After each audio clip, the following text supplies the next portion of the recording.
ਪਹਿਲੇ ਤੇ thank you ਸਾਰਿਆਂ ਦਾ ਇੱਥੇ ਆਏ। ਮੇਰੀ ਪੰਜਾਬੀ ਬਹੁਤ ਚੰਗੀ ਨਹੀਂ ਹੈ ਤੇ ਪੰਜਾਬੀ ਡਿਪਾਰਟਮੈਂਟ ਵਿੱਚ ਮੈਂ ਗਲਤ ਪੰਜਾਬੀ ਨਹੀਂ ਬੋਲਣਾ ਚਾਹੁੰਦਾ। ਮੈਂ ਕੋਸ਼ਿਸ਼ ਕਰਾਂਗਾ। ਮੈਂ ਹਿੰਦੀ ਥੋੜੀ हिंदी तो सबनों समझ आती है हाँ तो आनी पएगी हूँ तो बट मैं हिंदी में ज़्यादा बात करूँगा, बीच बीच में थोड़ी पंजाबी में बात कर लूँगा, बट हिंदी में ज़्यादा ठीक बोल पाऊँगा। तो पंजाबी में सीख रहा हूँ, मतलब ऐसे घर पे मम्मी पापा यहाँ बैठे, मम्मी पापा ने वो तो अभी भी घर पे पंजाबी में ही बात करते हैं, तो सुन के समझ है, बट वो इतने अच्छे जो वोकैबलरी है, जैसे न्योन्या ते स्योन्या न्याणिया ते स्याणिया वो किन्ना अब वो वोकैबलरी नहीं है मेरे कोल ਜਿਹੜੀ ਹੈਗੀ ਉਹ बहुत ही जो पॉपुलर पंजाबी गाने होंगे ने ना उन्होंने ठीक है। वो भी अजकल पॉपुलर पंजाबी गाने तो अद्धे तो इंग्लिश होती है उनके वो उन्ना सीखने वाली चीज़ नहीं है वो। पर ओके, तो संदीप जी का सवाल, पहले तो थैंक यू संदीप को एंड मिस्टर गिल को फॉर डूइंग द ट्रांसलेशन। इतना मेरे लिए ये बहुत बड़ी बात है, क्योंकि पंजाबी अपनी ज़बान है, अपना बैकग्राउंड है। बहुत सारी कहानियाँ ऐसी हैं जो कि जैसे दो तो इसमें पार्टीशन की कहानियाँ हैं जो कि ओरिजिनली तो जब वो हुई थी और जिनके साथ हुई हैं उन्होंने तो पंजाबी में ही बात की है और पंजाबी में ही सुनी है हमने ये कहानियाँ अपनी नानी से दादी से। तो उस भाषा में आए, जिस भाषा की कहानियाँ हैं उन लोगों तक पहुँचें और ये भी लगे कि हाँ पंजाबी में भी पंजाबी में ये कहानियाँ भी आ सकती हैं जो नॉन पंजाबी हैं, जो कि जैसे कोई कहानी बॉम्बे की है, कोई कहानी एक फ्यूचरिस्टिक साइंस फिक्शन कहानी है। तो मेरे लिए बहुत ही बड़ी बात है और इतना खूबसूरत ट्रांसलेशन अभी मैंने पहली बार ये सुनी है कहानी, अभी अजीज़ जी ने जो सुनाई यहाँ पे, तो बहुत ही खूबसूरत ट्रांसलेशन है। लगता ही नहीं कि ये कोई और भाषा में लिखी होगी और फिर यहाँ आई है। तो दो चीज़ें मैं वैसे कहना चाहूँगा। एक तो ये कि ट्रांसलेशन जो है, जिसको जनरली थोड़ा सा कमतर माना जाता है, लेकिन ट्रांसलेशन अपने आप में उतनी ही ज़रूरी चीज़ है जितना कि ओरिजिनल किसी ने लिखा है जिस भी भाषा में, क्योंकि ट्रांसलेशन इज़ सिंपली, वो ट्रांसलेशन शब्द जो है ना वो अपने आप में थोड़ा सा रिडक्टिव है, थोड़ा सा उसमें ऐसी लगता है कि किसी ने सिर्फ एक शब्द से वो शब्द का अपना ढूंढ लिया है अपनी भाषा में शब्द, वो नहीं होता है। ट्रांसलेशन अपने आप में पूरी एक लिटरेरी जॉनर है, उसके लिए उतनी ही समझ आपको दो भाषाओं की समझ होनी चाहिए। अपनी भाषा में तो मैंने हिंदी में लिखी तो मुझे एक भाषा की समझ है, इनको हिंदी और पंजाबी दोनों की है, और अपने आप में वो एक पूरी एक लिटरेरी समझ होना।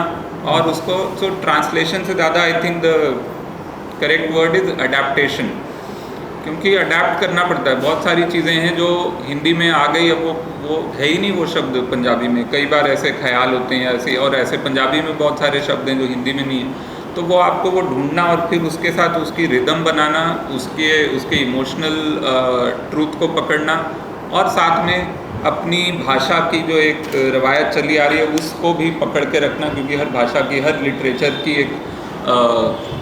एक ज़मीन होती है, उसमें भी इसको उतारना वो सब बहुत मुश्किल काम है। क्योंकि मैं ट्रांसलेशन करता रहा हूँ अंग्रेज़ी से हिंदी में, ज़्यादातर बच्चों की कहानियाँ, कविताएं, तो बहुत मुश्किल काम है, और उसके लिए इतना सुंदर काम किया है संदीप जी ने, तो थैंक यू। और एक बार मेरे ख्याल से दूसरा जो आपका सवाल था कि ग्लोबल सिटीज़न, मुझे लगता है कि एक तो कहानियाँ, जो हमारी सबसे पहला ह्यूमन एक्सप्रेशन कहानी ही होता है।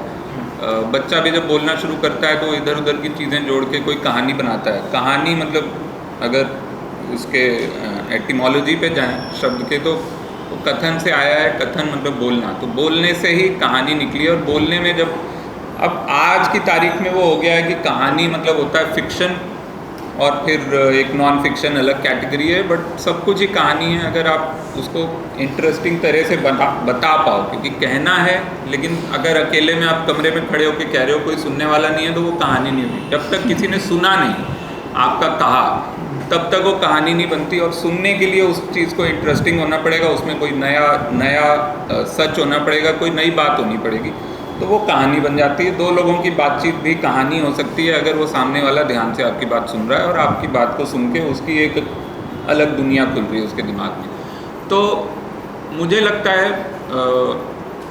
हमेशा से ही कि कहानी लिखने के लिए एक जो बहुत स्पेशलाइज सा एक बना दिया गया है कि कुछ ही लोग कहानी लिख सकते हैं और उसके लिए बड़ी है ना कोई PhD करनी पड़ेगी तब आप कहानी लिख सकते हो, ऐसा नहीं है। हम सबके पास अगर हम अपनी बातें पूरी ईमानदारी से और जैसे हम किसी दोस्त को सुनाते हैं, आपके साथ कोई छोटी मोटी घटना होती है, मान लो आप जा रहे हो रास्ते में कहीं ट्रैफिक वाले ने रोक लिया, फिर आप किसी तरह से वहाँ से निकले, कई बार पैसे दे के निकले, कई बार झूठ बोल के निकले, कई बार जो भी, वो आप घर आके जब सुनाते हो किसी को तो वो कहानी होती है अपने आप में। उसमें बस आपको एक मुद्दा ढूंढना है कि क्यों सुना रहे हो। कई बार ऐसे ही वो अनाप शनाप नहीं, कोई एक मतलब होना चाहिए उसका, आपने मतलब ढूंढ लिया तो वो कहानी है अपने आप में।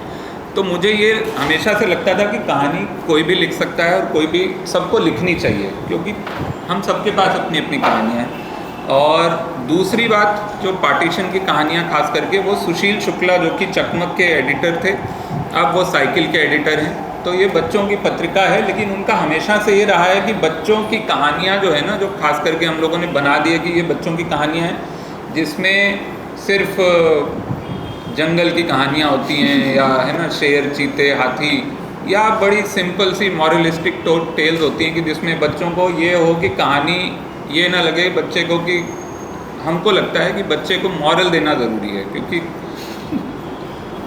जबकि खुद कोई किसी एडल्ट के पास कोई मॉरल नहीं बच्चे हैं वैसे, लेकिन वो बच्चे को देना चाहते हैं कि बच्चा तो कहानी फालतू में ना पढ़े। ये ना हो कि सिंपल सी कहानी भी, कछुए और खरगोश की भी कहानी सुन ले, उसके बाद मॉरल पूछते हैं कि इसका मॉरल क्या है, जबकि वो अपने आप में एक सिंपल कहानी है, वो हो सकती है। बच्चों के लिए उतना भी बहुत है कि वो उन्होंने रेस लगाई और एक हार गया, थोड़ा दौड़ा पूंछ उठा के, दुम उठा के दौड़ा। हाँ, अब उस गाने में बीच में आता है, घोड़ा अपना तगड़ा है, देखो कितनी चर्बी है, चलता है महरौली में पर घोड़ा अपना अरबी है। अब वो महरौली जो उस गाने में है, मैं तो, हम रहते थे शुरू में हिमाचल में, फिर हम रहते थे देहरादून में। महरौली क्या है वो मेरे ख्याल से तो वो साउथ दिल्ली वालों को भी नहीं पता होगा, ठीक है। वो दिल्ली में महरौली है और वो महरौली बच्चों के गाने में है, और वो मैंने सुना और मेरे दिमाग में वो बैठ गया, चलता है महरौली में पर घोड़ा अपना अरबी है। महरौली क्या है वो मेरे दिमाग में उसके कई इंटरप्रिटेशन थे।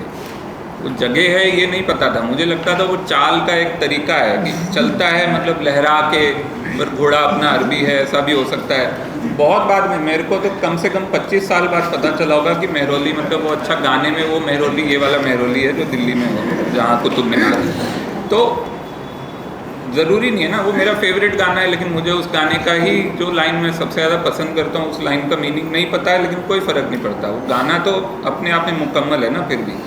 तो वो चीज़ मुझे समझ आई कि बच्चों की कहानियों में ये नहीं सोच के लिखना है कि बच्चों की कहानियाँ हैं, आपको अपनी पूरी ईमानदारी से एक कहानी कह देनी है, और उसमें बल्कि बड़ों की कहानी लिखने के लिए आपको सोचना पड़ेगा कि ये बड़ों की कहानी है तो इसमें मैं थोड़े कॉम्प्लेक्स डाल दूँ, किसी को ये ना लगे कि ये मेरे को बच्चा समझ रहा है कि इतनी सिंपल भाषा में कहानी लिख ली है। तो कई कहानियाँ ज़्यादातर लोग लिखते हैं जो कि बड़ों की कहानियाँ डिलिबरेटली होती हैं, फिर उसमें ना डिलिबरेटली एब्स्ट्रैक्ट थीम्स होते हैं, डिलिबरेटली कॉम्प्लेक्स लैंग्वेज होती है, डिलिबरेट ड्रामा होता है, सैडनेस होती है, जो कि ज़रूरी कहानी अपने आप में अगर आपकी ईमानदारी से आ रही है और किसी से या तो आपने सुनी है या आपके साथ हुई है, जैसे इसमें ज़्यादातर कहानियाँ वो हैं जो कि इमेजिनेशन से बहुत कम कहानियाँ निकली हैं इसमें, ज़्यादातर वो हैं जो या तो सुनी हैं या मेरे साथ हुआ है या मैंने फ़ील किया है दुनिया के बारे में, वो चीज़ें हैं। तो अगर वो अपने अंदर से आ रही हैं तो आपको सोचना नहीं पड़ेगा उसकी भाषा क्या है, वो किसके लिए है, उसका टारगेट ऑडियंस क्या है, आपको मज़ा आ रहा है वो बहुत है। फिर सुशील शुक्ला से ही बात हो रही थी कि उसने, सुशील ने ही कहा, मैंने एक बार बताई उसको ये कहानी रेडियो वाली, क्योंकि हमने सुनी हुई है घर में और ये सच में हुआ था, तो मैंने एक बार ऐसे ही बताई तो सुशील ने कहा कि ये लिख दो बच्चों के लिए। तो मैंने कहा बच्चों के लिए, मेरा भी पहला वही रिएक्शन था कि बच्चों के लिए लिख सकते हैं क्या। उसने कहा और क्या, बच्चों के लिए एक्चुअली छुपा के रखा गया है उनसे ये पार्टीशन की हिस्ट्री, और है नहीं कोई भी हिंदी टेक्स्ट बुक में। एंड सुशील उस समय वो एनसीईआरटी का जो नया कोर्स बन रहा था ना, उसकी कमेटी में थे वो। तो उन्होंने देखा जितनी भी कहानियाँ आई हैं एनसीईआरटी में, और कई सालों से कोई भी कहानी थी ही नहीं जिसमें कि पार्टीशन का नाम भी हो। मतलब ऐसे भी नहीं कि किसी रेफरेंस में हो कहानी, चलो किसी और चीज़ की है, लेकिन नाम नहीं था। ना कोई मेटाफोरिकल कहानी थी, ना ये तक ठीक है चलो जंगल का विभाजन हो रहा है और है ना हाथी इधर और शेर इधर ये हो रहा है, ये भी नहीं था। कोई मेटाफर भी नहीं था, एलिगोरी भी नहीं थी, कुछ नहीं थी। तो फिर उसने बोला लिखो, और फिर मुझे लगा कि ठीक है मैं लिख के देखता हूँ। पता नहीं है मतलब उनको सच में उनको चाहिए या बोल रहे हैं ऐसे ही। तो उन्होंने वो छापी और इस कहानी को बहुत अच्छा रिस्पॉन्स आया। फिर एक और कहानी, फिर वो हरिहर विचित्र, जो कि इसी कहानी से एक तरह से इसका एक दूसरा रूप है, और वो फैंटेसी है और उसमें एक उम्मीद भी है और फिर निराशा भी है, वो सारी चीज़ें। तो सुशील ने ये हौसला दिया, और अब ये कहानी है जो रेडियो, ये एक्चुअली एनसीईआरटी ने तो नहीं ली लेकिन केरला स्टेट बोर्ड ने ले ली। तो केरला स्टेट बोर्ड में ये कहानी मलयालम में चलती है। तो ये मतलब अजीब बात भी है कि ये पंजाब में और यूपी और जहाँ पे एक्चुअली बहुत सारे लोगों ने पार्टीशन देखा होगा, झेला होगा, वहाँ नहीं चल रही है, लेकिन केरला में बच्चे पढ़ रहे हैं। पर ठीक है कहीं तो पढ़ रहे हैं, और उनको हो सकता है ज़्यादा पता हो पार्टीशन के बारे में यहाँ के बच्चों से। या यहाँ तो चलो फैमिली में अपनी कहानियाँ हैं तो फैमिली से पता चल जाता है, लेकिन बहुत जगह नहीं पता चलता। दिल्ली में बहुत लोग होंगे जिनको नहीं पता होगा और जिन्होंने छोड़ दी होगी ये बातें करना। तो कहानियाँ मुझे लगता है कि हमेशा खुली होनी चाहिए खिड़कियाँ, कि आप कोई भी कहानी कहीं से भी आ सकती है। और या तितली मान लो कि कोई भी तितली आ सकती है अंदर और आपके मेज़ पे बैठ जाए, आप उसको बस छाप लो कि ये है। तो जितना आप ओपन रखोगे अपनी दुनिया को, उतनी कहानियाँ आएंगी आपके पास। और फिर उसके बाद आपको अपनी सहज भाषा में, जो कि डेली आम बोलचाल की भाषा, आप उसमें लिख दो। भाषा की कोई मेरे ख्याल से भाषा सबसे बड़ा एक तरह का वो गेट बनाया हुआ है लोगों ने, जो कि ठेकेदार हैं जो भाषा के बने हुए हैं। तो वो चाहते हैं कि ज़्यादा लोग ना आएँ और ज़्यादा लोग अपनी कहानियाँ ना कहें, ताकि एक उनका मार्केट बना रहे छोटा सा जो है। तो वो तोड़ने के लिए मुझे लगता है हर भाषा में कहानियाँ होनी चाहिए। बल्कि मैं चाहूँगा कि ऐसा भी वक्त आए कि एक तो मैं सीख लूँ गुरमुखी, और फिर मैं पंजाबी से हिंदी में कहानियाँ लाऊं, ट्रांसलेट करूं, और सब तरह की, और ख़ास करके जितनी ज़्यादा भाषाओं में कहानियाँ आएंगी उतना ज़्यादा समृद्ध होगा हमारा लिटरेरी वर्ल्ड, हमारा देश। हर भाषा से कहानियाँ आएँ और एक दूसरे की भाषा में ट्रांसलेट हों। कोई कन्नड़ कहानी हो जो पंजाबी में आए, और कोई पंजाबी कहानी हो जो मलयालम में जाए। तो उससे जो एक दुनिया खुलेगी पढ़ने वालों के लिए भी, लिखने वालों के लिए भी, और ट्रांसलेटर्स या अडेप्ट करने वालों के लिए भी वो बहुत बहुत सुंदर होगी।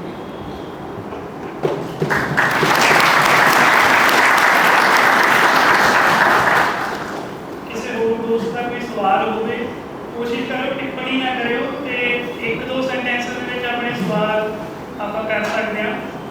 कोई और दोस्त? हाँ जी सर, एक ਤੁਹਾਡੀ ਕਹਾਣੀ 'ਚ ਕਲਕੱਤੇ ਬਾਰੇ ਤੁਸੀਂ ਕਹਿੰਦਾ ਡਾਇਰੈਕਟ ਐਕਸ਼ਨ ਡੇ ਤੇ ਦੰਗੇ। हाँ जी ਸਾਨੂੰ ਇਹ ਕਲੀਅਰ ਪਤਾ ਹੈ ਵੀ ਉਸ ਦਿਨ ਡਾਇਰੈਕਟ ਐਕਸ਼ਨ ਡੇ ਤੇ ਜਿਹੜੀ ਮਾਰਕਾਟ ਸ਼ੁਰੂਆਤ ਕਿਹਨਾਂ ਨੇ ਕੀਤੀ ਸੀ? वन साइडेड सी है ना। ਠੀਕ ਹੈ ਸਰ। हाँ ਅਸੀਂ ਇਹ ਜਿਹੜੇ ਸੈਕੂਲਰ ਸੋ ਕਾਲ ਸੈਕੂਲਰ ਵੀ ਹੋਏ ਨੇ, ਅਸੀਂ ਜਾਣ ਕੇ ਡਿਲੂਟ ਕਰ ਦਿੰਦੇ ਹਾਂ ਬਈ ਉਸ ਟਾਈਮ ਉਹਨਾਂ ਦਾ ਨਾਂ ਲਿਆ ਜਾਵੇ। हाँ ਸਾਨੂੰ ਪਤਾ ਹੈ ਵੀ ਸ਼ੁਰੂਆਤ ਕਿੱਥੋਂ ਹੋਈ, 5000 ਬੰਦਾ ਪਹਿਲਾਂ ਕਿਹਨਾਂ ਨੇ ਮਾਰਿਆ, ਕਾਲ ਕਿਹਨਾਂ ਨੇ ਦਿੱਤੀ ਸੀ ਡੈਕਲੇਰੇਸ਼ਨ ਦੇ। ਜਦੋਂ ਉਹਨੂੰ ਅਸੀਂ ਸਿਰਫ ਡਿਲੂਟ ਕਰ ਦਿੰਦੇ ਹਾਂ ਕਿ ਦੰਗੇ ਹੋ, ਜਦੋਂ ਅਸੀਂ ਨਿਸ਼ਾਨਦੇਹੀ ਨਹੀਂ ਕਰਦੇ ਬੰਦਿਆਂ ਦੀ ਵੀ ਕੌਣ ਜ਼ਿੰਮੇਵਾਰ ਸੀ, ਤਾਂ ਉਹ ਇਤਿਹਾਸ 'ਚ ਬਚੇ ਰਹਿ ਜਾਂਦੇ। अच्छा जी, तो ਤੁਹਾਨੂੰ लगता है लिटरेचर का काम है निशानदेही करना? नहीं, हाँ बिल्कुल बिल्कुल। अच्छा, लिटरेचर ਨੂੰ ਵੀ ਇਹ ਦੱਸਣਾ ਚਾਹੀਦਾ ਵੀ ਹਾਂਜੀ ਕਿੱਥੋਂ ਸ਼ੁਰੂਆਤ ਹੋਈ, ਉਹਨੂੰ ਇਸ਼ਾਰਾ ਜ਼ਰੂਰ ਦੇਣਾ ਚਾਹੀਦਾ। इशारा तो हैगा उत्थे, डायरेक्ट एक्शन डे ਦਾ ਮੈਂਸ਼ਨ ਵੀ ਨਾ ਹੋਏ ਇਹ ਵੀ ਹੋ ਸਕਦਾ ਸੀਗਾ ਇਸ਼ਾਰਾ ਹੈਗਾ ਉੱਥੇ ਬਾਕੀ ਜਿਹੜੇ ਪੜਨਗੇ ਜਿਹੜੇ ਜਾਣਨਗੇ ਕਿ ਡਾਇਰੈਕਟ ਐਕਸ਼ਨ ਡੇ ਨਾਮ ਦੀ ਕੋਈ ਚੀਜ਼ ਹੈ ਉਹ ਵੀ ਤੁਸੀਂ ਲੱਭ ਲਓ ਚਿਲਡਰਨ ਲਿਟਰੇਚਰ ਵਿੱਚ ਡਾਇਰੈਕਟ ਐਕਸ਼ਨ ਡੇ ਦਾ ਨਾਂ ਹੈ ਕਿੱਥੇ ਪਹਿਲੀ ਵਾਰੀ ਆਇਆ ਹੋਏਗਾ ਮੈਂ ਇਹ ਤੁਹਾਨੂੰ ਸ਼ਰਤ ਲਗਾ ਕੇ ਕਹਿ ਸਕਦਾ ਤੁਸੀਂ ਲੱਭ ਲਓ ਡਾਇਰੈਕਟ ਐਕਸ਼ਨ ਡੇ ਦਾ ਨਾਂ ਹੈ ਲੋਕ ਕੀ ਮਾਰੇ ਗਏ ਇਹਦਾ ਨਾਂ ਹੈ ਜਿਨ੍ਹਾਂ ਦਾ ਨਾਂ ਹੈ ਉੱਥੇ ਤੇ ਤੁਸੀਂ ਉਸ ਤੋਂ ਬਾਅਦ ਇੱਕ ਦਰਵਾਜ਼ਾ ਖੁੱਲਦਾ ਹੈ ਲੋਕਾਂ ਵਾਸਤੇ ਮੈਂ ਕਿਸੇ ਨੂੰ ਕਿਸੇ ਦਾ ਮਾਈਂਡ ਆਪਣੀ ਤਰਫੋਂ ਵਾਸ਼ ਨਹੀਂ ਕਰ ਸਕਦਾ ਪਰ ਮੈਂ ਕਹਿ ਸਕਦਾ ਇਹ ਹੋਇਆ ਸੀਗਾ ਤੇ ਤੁਹਾਨੂੰ ਹੁਣ ਅੱਗੇ ਦੇਖ ਲਓ ਨਹੀਂ ਤੇ ਦੰਗੇ ਤੇ ਬਹੁਤ ਸਾਰੇ ਹੋਏ ਸੀ ਫਿਰ ਮੈਂ ਸਾਰੇ ਦੰਗਿਆਂ ਦਾ ਨਾਂ ਲਿਖਾਂ ਕਿ ਇੱਥੇ ਕਿੰਨੇ ਮਾਰਿਆ ਤੇ ਉੱਥੇ ਕਿੰਨੇ ਮਾਰਿਆ ਤੇ ਇੱਥੇ ਕਿੰਨੇ ਮਰੇ ਤੇ ਉੱਥੇ ਕਿੰਨੇ ਮਰੇ ਤੇ ਤੁਸੀਂ ਅਗਰ ਇਹ ਚਾਹੁੰਦੇ ਹੋ ਕਿ ਕਾਗਜ਼ ਵੀ ਬੈਟਲ ਗਰਾਊਂਡ ਬਣ ਜਾਏ ਤੇ ਕਾਗਜ਼ ਵੀ ਖੂਨ ਨਾਲ ਰੰਗਿਆ ਜਾਏ किसी भी कहानी विच हिस्ट्री इज़ डिफरेंट कहानी इज़ डिफरेंट कहानी में अगर जो मैं लिख रहा हूँ उसमें इनफ रेफरेंस है for anyone to find the truth तो ढूंढो उसके बाद ट्रूथ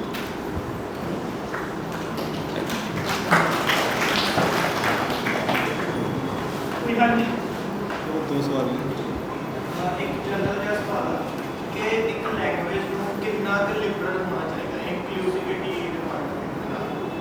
ताकि लैंग्वेज को खतरा ना और खत्म हो लिबरल इन द सेंस मतलब कितना इंक्लूसिव होना चाहिए या वर्ड फुल लैंग्वेज होना शब्द है नवे शब्द लेने की अच्छा नवे शब्दां दा जेनेसिस पर ध्यान ज़्यादा देना चाहिए या इंक्लूसिविटी